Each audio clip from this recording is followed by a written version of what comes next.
আসসালামু আলাইকুম। আশা করি সবাই ভালো আছে। তোমাদের দোয়ায় আমরা অনেক ভালো আছি। আমি নানুর কাছে বায়না ধরলাম যে আমাদের সবাইকে পিঠা বানিয়ে খাওয়াও।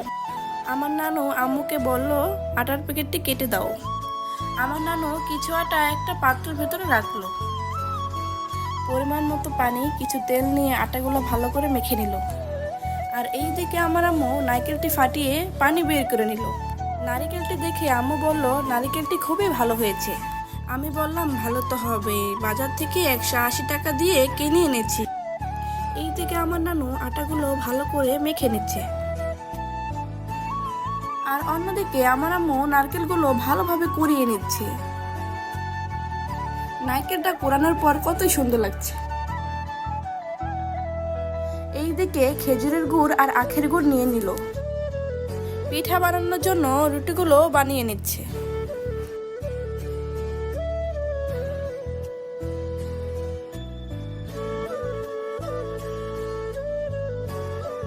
নারকেল, আখের গুড়, খেজুরের গুড় একসাথে জাল দিয়ে নিল।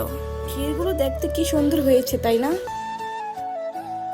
নানু তো পিঠা বানানো শুরু করে দিয়েছে।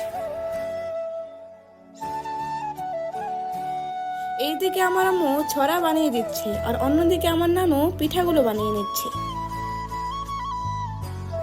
দেখুন তো পিঠাগুলো কেমন হয়েছে।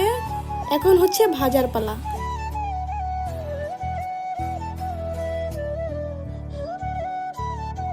আমি তো পিঠাগুলো ভাজা শুরু করে দিয়েছি।